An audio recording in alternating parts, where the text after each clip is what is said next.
আপনাদের সবাইকে আমার আন্তরিক শুভেচ্ছা জানিয়ে আজকের অনুষ্ঠান শুরু করতে যাচ্ছি। আশা করি আপনাদের ভালো লাগবে। আমি Maya Alam, Bangla news TV, Los Angeles. Los Angeles থেকে প্রচারিত বাংলা নিউজ টিভি সংবাদে লস অ্যাঞ্জেলেসের স্থানীয় খবর নিয়ে আপনাদের সাথে আছি বাংলাদেশ থেকে আমি তাহিয়া পাপড়ি। গত 29শে জুলাই আর্টিসিয়ার লিটল ঢাকায় হুমায়ুন আহমেদের স্মরণে একটি শোক সভার আয়োজন করা হয়। অনুষ্ঠানটির আয়োজন করেছেন বদিউল আলম, অরেঞ্জ কাউন্টির রাজু ও তার বন্ধুরা। লস অ্যাঞ্জেলেসের সান বার্নার্ডিনো, রিভারসাইড এবং অরেঞ্জ কাউন্টি সহ লস অ্যাঞ্জেলেস এলাকার বিভিন্ন প্রান্ত থেকে আসা ভক্তরা হুমায়ুন আহমেদ সম্পর্কে নিজ নিজ স্মৃতিচারণ করেন। এতে অনেক অজানা নতুন তথ্য বেরিয়ে আসে। কনসাল জেনারেল জনাব এনায়েত হোসেন একটি নতুন তথ্য দিয়ে বলেন, হুমায়ুন আহমেদ অত্যন্ত ধর্মপ্রাণ মানুষ ছিলেন। হুমায়ুন আহমেদ নবী করিমের জীবনী নিয়ে কাজ শুরু করলেও অবশেষে তা শেষ করতে পারেননি। তিনি আরো বলেন, হুমায়ুন আহমেদ প্রতি রাতে নবী করিমের স্বপ্ন দেখার জন্য অপেক্ষা করতেন। জনাব ডক্টর রফিক আলম বলেন, হুমায়ুন আহমেদ বলেছিলেন শিক্ষকতায় তার মন নেই, তাই তিনি শিক্ষকতা পরিত্যাগ করে লেখালেখিতে মনোনিবেশ করেন। ডক্টর রফিক আলম ঢাকা বিশ্ববিদ্যালয়ে হুমায়ুন আহমেদের সহকর্মী ছিলেন।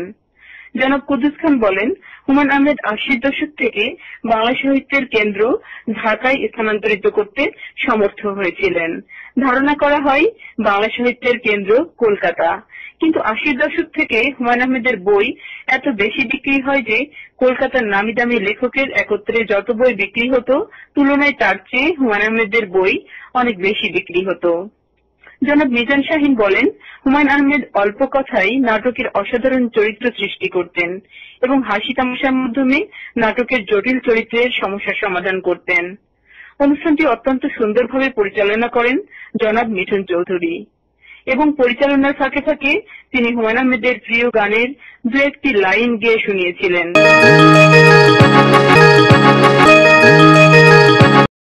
করেছেন রাজু এবং বদি ভাই, তাদের দুজনকে অনেক ধন্যবাদ।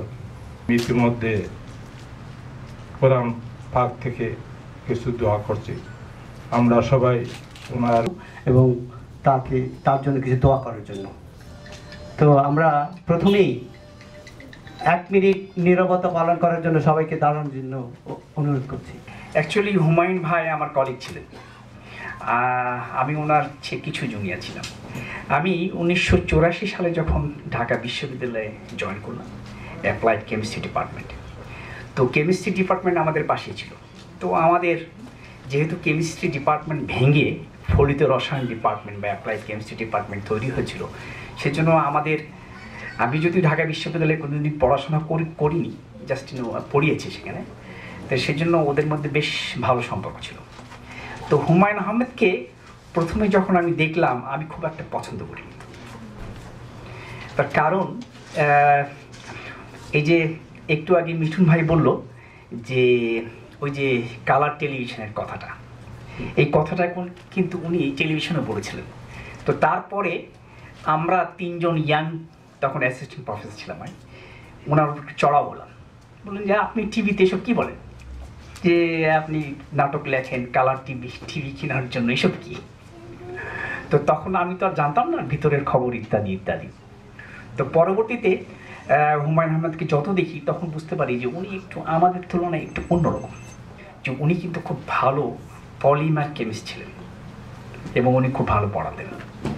তারপর ওনার সাথে যখন লাস্ট আমার দেখা হলো ঢাকা বিশ্ববিদ্যালয়ে, তখন উনি আমাকে বললেন যে আমি আজকাল আর পড়াতে খুব একটা কমফোর্টেবল ফিল করি না। আমি যে কেন? তো উনি বললেন যে ভাই আমার মনে হচ্ছে যে আমার বোধহয় কেমিস্ট্রিতে মন নাই, আমি বোধহয় চাকরিটা ছেড়ে দিব। তো চাকরিটা ছেড়ে দিব কথাটা বলাতে আমি তখন আহত হলাম যে আমরা কি করে ওনাকে বিশ্ব দরবারে নতুনভাবে সাজিয়ে তুলতে পারি। এর চেষ্টা কিন্তু কিছুটা করা হয়েছে। ওনার রাশিয়ান ভাষায়, ইংরেজি ভাষায় এবং জাপানিজ ভাষায় যে একটি বই আছে না, যে গৌরী জংশন, খুব সম্ভবত ওনার গ্রামের কাছাকাছি একটা জায়গা। তো এই বইটা কিন্তু ট্রান্সলেটেড হয়েছে এবং বিশ্বে বিভিন্ন জায়গায় প্রশংসিত হয়েছে। তো আমরা পরবর্তীতেও এই ধরনের প্রচারণা বা আয়োজন আমরা করব, যাতে করে হুমায়ুন আহমেদকে আমরা বিশ্বের দরবারে আরও বড় করে, আরও ভালো করে প্রকাশ করতে পারি। আসসালামু আলাইকুম। ডক্টর রফিক আলম যেমন ঢাকা ইউনিভার্সিটির শিক্ষক ছিলেন, আমি এক সময় ঢাকা বিশ্ববিদ্যালয়ের শিক্ষক ছিলাম। এমন সময় হুমায়ুন আহমেদ সাহেব এসে পাশে বসলেন। তা আমার শিক্ষকরা আমাকে বললেন, তুমি কি ওনাকে চেনো? আমি কিছু না, আমি তো ওনাকে দেখিনি কোথাও। তো বললো, উনি হচ্ছেন হুমায়ুন আহমেদ। আমার জীবনে একবারই তাকে সেই দিন দেখার সুযোগ হয়েছিল, তারপরেও আমি আর কোনোদিন দেখিনি। কিন্তু তার লেখা থেকে, তার নাটক এবং ছবিগুলো থেকে আমি যেটা দেখেছি যে he was one of the biggest human rights activist. অনুষ্ঠানটা তৈরি করেছেন রাজু এবং বদি ভাই, তাদের দুজনকে অনেক ধন্যবাদ। হুমায়ুন আহমেদ মাত্র 64 বছর বয়সে মারা গেলেন, যেটা রবীন্দ্রনাথ বেঁচে ছিলেন অনেকদিন, প্রায় 80-র উপরে। যে রবীন্দ্রনাথকে নিয়ে কেউ বলে না যে উনি লিখে শেষ করতে পারলেন না, আমরা বোধহয় রবীন্দ্রনাথের কাছ থেকে আরও কিছু পেতে পারতাম, কেউ বলে না। কিন্তু আসলে সত্যি কথা, হুমায়ুন আহমেদের কাছ থেকে বোধহয় আমরা আরও বেশি পেতে পারতাম, কারণ তার এই অকাল মৃত্যুটা ছিল মানে দুঃখজনক। খুব সহজ সরল ভাষায় কথার মধ্যে একটা ক্যারেক্টার বেরিয়ে আসতেছে, এবং সেই ক্যারেক্টারটা যে কত মানে শক্তিশালী, যারা নাটক করি আমরা তারা জানি যে এই ক্যারেক্টারগুলো বিল করা খুব সহজ। মানে সে এত সহজ করে দিয়ে গেছে জিনিসগুলোরে যে মানে অবাক ব্যাপার আর কি। একটা ক্যারেক্টার, ছোট্ট একটা ক্যারেক্টারকে সে একটা কথা দিয়ে, ছোট্ট একটা কথা দিয়ে ভীষণভাবে মানে এটাকে বিল করে দিয়ে গেছে। যারা গরিব লোক আছে, যারা খেতে পায় না, প্রত্যেক দিন তাদেরকে 3 বেলা খাওয়ানো হতো বিনে পয়সায়, এবং সবাই লাইন করে বসতো এবং কলা পাতার উপরে ভাত, মাছ, মাংস যা আছে দিয়ে খেত। তো ওনারও শখ হলো উনি যে লঙ্গরখানা খাওয়ান। উনি আর কোনো কিছু চিন্তা না করে ওই লাইনের মধ্যে শহরের ভিতরে ঢুকে উনিও বসে পড়লেন। শুধু একটি কথা বলবো যে একজন বিজ্ঞানের ছাত্র হয়ে, সাধারণত বিজ্ঞানী যারা বা সায়েন্সের যারা ছাত্র, তারা ধরেন সবসময় সায়েন্টিফিক ফর্মুলা এগুলো নিয়েই ব্যস্ত থাকার কথা। কিন্তু একজন বিজ্ঞানের ছাত্র কিভাবে যে সাহিত্যকে, বিশেষ করে বাঙালি সাহিত্যের নাটক, উপন্যাস, তারপরে পরিচালনা, মুভি পরিচালনা থেকে শুরু করে, ইভেন হি ওয়াজ এ গীতিকার অলসো। তো এই যে একটা বিজ্ঞানের ছাত্র হয়ে যে সাহিত্যের এত বড় একটা ঐতিহাসিক একটা ঘটনা উনি ঘটালেন, এটা কিন্তু সাধারণত দেখা যায় না বাংলাদেশে। যে লোকটা কদিন আগে দেশে গেল আর সাথে বাচ্চাটা বসে ইন্টারভিউ দিচ্ছিল, অতটুকুই খারাপ লাগে যে বাচ্চাগুলা এত ছোট ছোট বাচ্চা। এবং কালকে একটা ইন্টারভিউতে দেখছিলাম তার একটা জন্মদিনে তার মানে এই পক্ষের বড় ছেলেটা গান গাচ্ছিল বাবাকে জন্মদিনের। তখন সে বলল যে জন্মদিন আসলেই মনে হয় মৃত্যুদিনের কথা। দুঃখ এখানেই যে এই বাচ্চাগুলা তা বড় হবে বাবা ছাড়া। আর হুমায়ুনের শোক সভা করছি ঠিক এই জায়গাটিতে বসে। হুমায়ুন সম্বন্ধে বলতে গেলে সারা রাত বলেও আর সারাদিন বলেও শেষ করার কোনো উপায় নেই যে উনি বাংলা সাহিত্যকে এবং বাংলাদেশের সাধারণ মানুষের যে কথাগুলোকে এত কাছে মানুষের কাছে নিয়ে গিয়েছিল। জানাচ্ছি এবং আজকে এত গুণী জ্ঞানীদের কথার পরে আমার আর কোনো কথা থাকে না। আমি শুধু এটাই বলবো যে একটি অন্ধকার রাতে যেভাবে আমরা আকাশের মধ্যে একটা উজ্জ্বল নক্ষত্র দেখতে পাই, হুমায়ুন আহমেদ ছিলেন তারই একটি প্রতিচ্ছবি। অনেক কথা শুনলাম আমাদের মরহুম হুমায়ুন আহমেদের উপরে। তো সাংস্কৃতিক সাহিত্যিক নিয়ে আপনারা যা কথাগুলো বলেছেন সবগুলাই সত্য এবং আরো সত্য বেরিয়ে আসবে। কিন্তু আমি অন্যদিকে একটা জিনিস চিন্তা করতেছি, ওনার লেখা থেকে এত বড় যে একটা ইন্ডাস্ট্রি ক্রিয়েট হয়েছে, এত বড় ইন্ডাস্ট্রি বোধহয় বাংলাদেশে এখন আর নাই। আমরাও হুমায়ুন আহমেদের মৃত্যু আজকে মাত্র 10 দিন হলো, এর মধ্যেই লস অ্যাঞ্জেলেসের মতো জায়গায় যারাই এত কম সময়ের মধ্যে এই অনুষ্ঠানটির আয়োজন করতে পেরেছেন তাদের প্রতি আমি অশেষ ধন্যবাদ জানাচ্ছি। Angels. Like an angel without a sense of mercy, rise young boy to the heavens as a legend. Cold wind as blue as the sea. Tears open the doors to your heart. এই ওনার মৃত্যু শোনার সঙ্গে সঙ্গে আমিও ঠিক কেঁদেছিলাম সবার মতো, এবং এখনো চুপি চুপি কাঁদি। আছে জন্ম আছে মৃত্যু, নাহি ক্ষয় চিরদিন রয়। যদি বলা হয় কেউ খেলোয়াড়, কেউ ভালো গান গান, কেউ ভালো অভিনয় করেন, আমরা আজ যার সম্পর্কে বলার চেষ্টা করছি দুটি কথা। তিনি সর্বগুণে গুণান্বিত। একাধারে তিনি লেখক, উপন্যাসিক, তিনি গল্পকার, তিনি নাট্যকার, তিনি পরিচালক। তিনি 8টি ছবি, খুব নামকরা ছবি, যে ছবি না আসলে হয়তো আমাদের বাংলাদেশের দর্শকরা সিনেমা হল থেকে যেভাবে মুখ ঘুরিয়ে নিয়েছিল আর হয়তো কোনোদিন আমরা সিনেমা হলে ফিরে যেতাম না। ওনার অনবদ্য সৃষ্টি নাটক, যা আমরা আপনারা সবাই জানি। দ্বিতীয় বিশ্বযুদ্ধের পরে এদেশে জাপান থেকে অনেক লোক আসছে। ফোর্ড কোম্পানি থেকে ওরা কাজ করতো, তারপরে বিভিন্ন ইউনিভার্সিটিতে ওরা পড়াশোনা করে দেশে ফিরে গেছে। দেশে ফিরে গিয়ে ওই যে ফোর্ড কোম্পানির যে থেকে শিখে গিয়ে টয়টা করেছে পৃথিবীতে, সেই টয়টা গাড়ি আজকে সবাই কেনে, সবচেয়ে ভালো ব্যবসা করে। আজকের এই বৈজ্ঞানিক, সাহিত্যিক, চলচ্চিত্রকার এবং নাট্যকার যে হুমায়ুন আহমেদ আমাদের মধ্যে নেই, যে চলে গেলেন, এটা খুবই দুঃখজনক। তো যে চলে গেছে এটা সাধারণত হয় কি, তাকে নিয়ে আমরা কোনো তেমন একটা চিন্তাও করি না, ভাবি না। কিন্তু এই হুমায়ুন আহমেদের ব্যাপারটা অন্যরকম। উনি আমাদের জন্য যা রেখে গেলেন, আমাদের আগামী ভবিষ্যৎ বর্ষদের জন্য যেটা করে গেলেন, সেটাকে জিয়ে রাখার জন্য আমি শুধু একটাই অনুরোধ করব।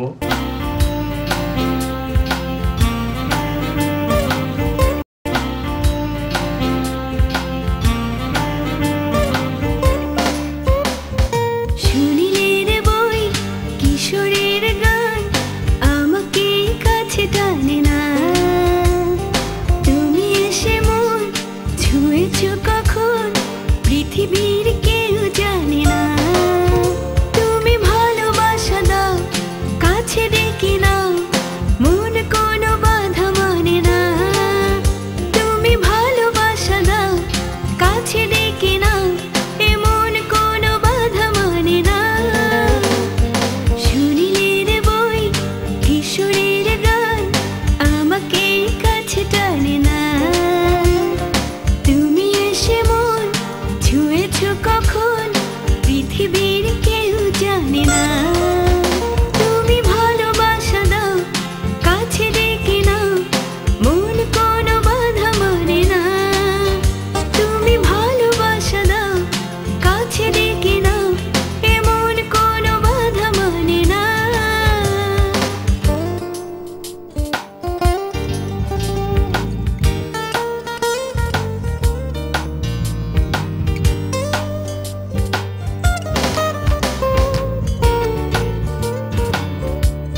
ক্যালিফোর্নিয়া প্রবাসী বাংলাদেশী।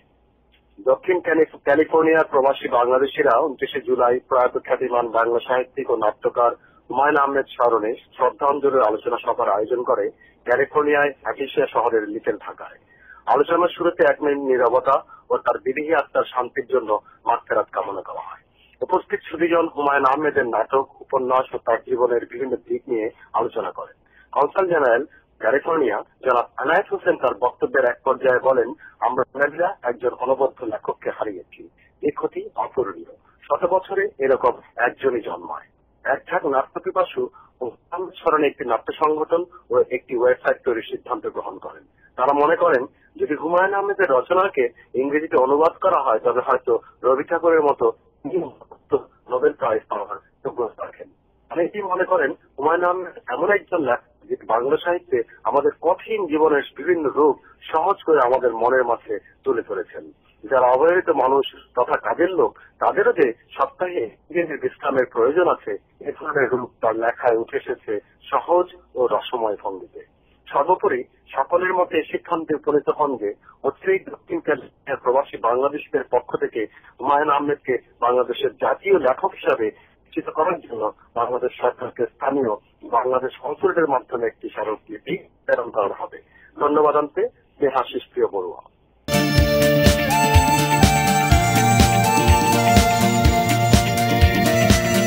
লস অ্যাঞ্জেলেস থেকে প্রচারিত বাংলা নিউজ টিভি সংবাদে আপনাদের সাথে আছি বাংলাদেশ থেকে আমি তাহিয়া পাপড়ি।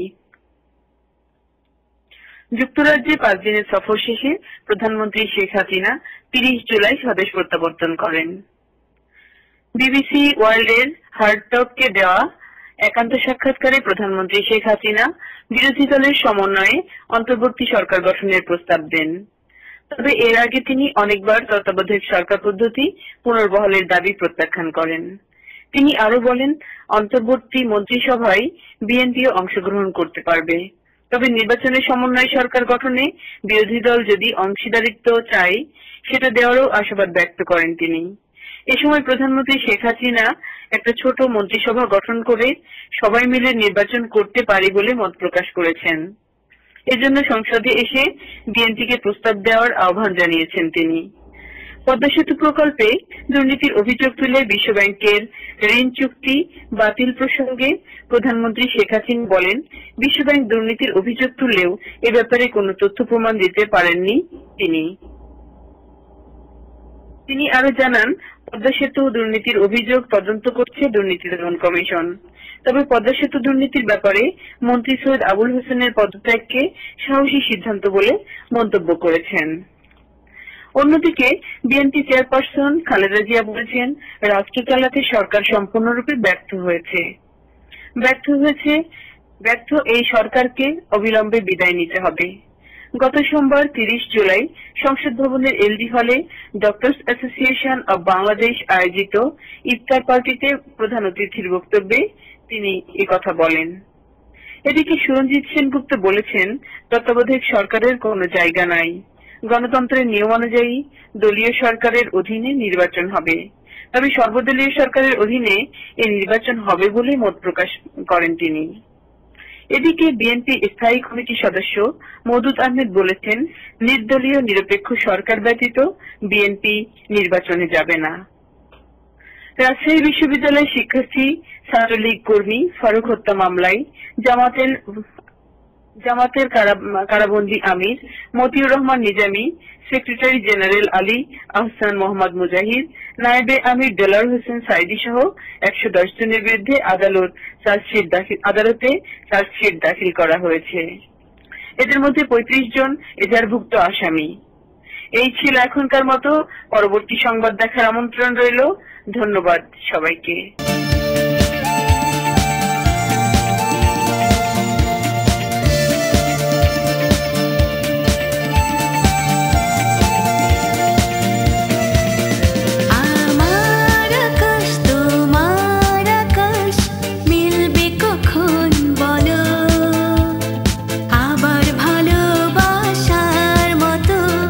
ভালোবাসি চলো আমার হৃদয় তো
লস এঞ্জেলেস থেকে প্রচারিত বাংলা নিউজ টিভি সংবাদে আপনাদের সাথে আছি বাংলাদেশ থেকে আমি তাহিয়া পাপড়ি।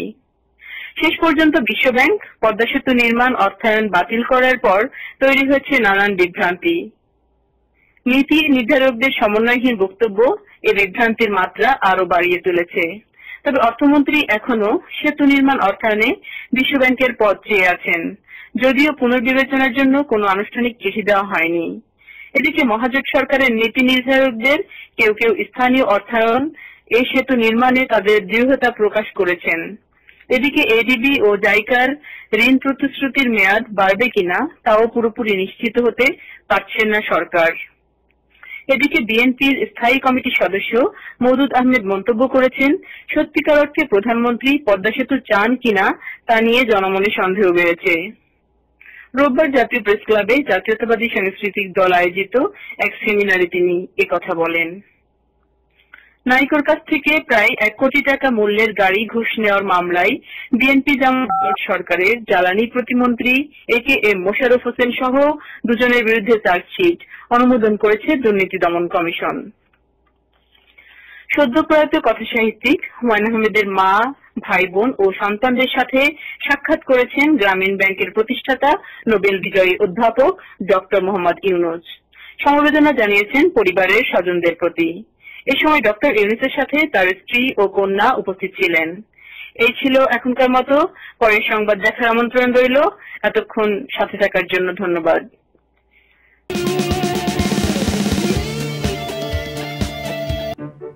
আমার স্বপ্নে দেখা রাজকন্যা থাকে 7 সাগর আর 13 নদী পারে। আমার স্বপ্নে দেখা রাজকন্যা থাকে 7 সাগর আর 13 নদী পারে। ময়ূর পঙ্খী ভিড়িয়ে দিয়ে সেথা দেখে এলেম তারে 7 সাগরের পারে। আমার স্বপ্নে দেখা রাজকন্যা থাকে, সে রূপ কথারই দেশ। আমাদের সময় যে শেষ হয়ে গেল, এবার তাহলে যাবার পালা। ওটাই শনিবার আবার টিভি খুলুন, দেখুন। আমাদের ভুল ত্রুটি হলে আমাদের জানাবেন, আমরা সংশোধনের চেষ্টায় থাকব। আপনাদের সবাইকে প্রীতি ও শুভেচ্ছা।